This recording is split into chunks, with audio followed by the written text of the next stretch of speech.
今日就嚟實測喺首爾站先寄行李有幾咁方便。朋友先去排隊，我負責去買飛，揀返出發去機場嘅時間。去 T1 航站大概40分鐘，T2就耐啲啦，大家要留意返時間。寄行李嘅話，要預返起飛前最少3個鐘過嚟寄啊！攞住車飛去搵返個 friend。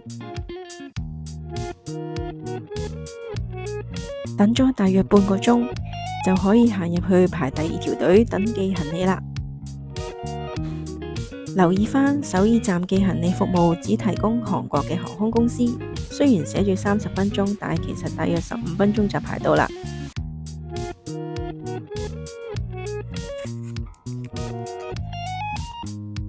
勁輕都咩事？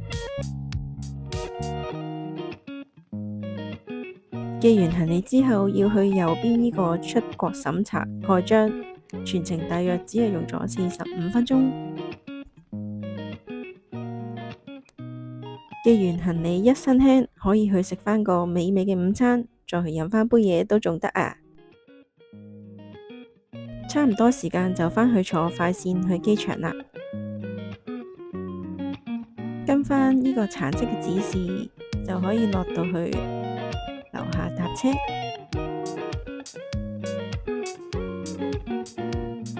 按照返飛上面嘅位置，揾返相應嘅車卡座位。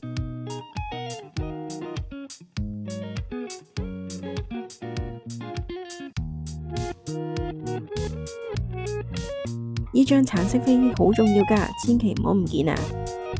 因為佢係可以唔使排隊就行特別通道，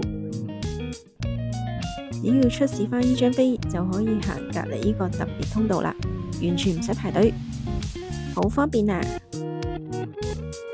入去機場仲可以慢慢行下，終於可以食到呢杯糖餅雪糕啦，又要返去現實世界嚕，拜拜。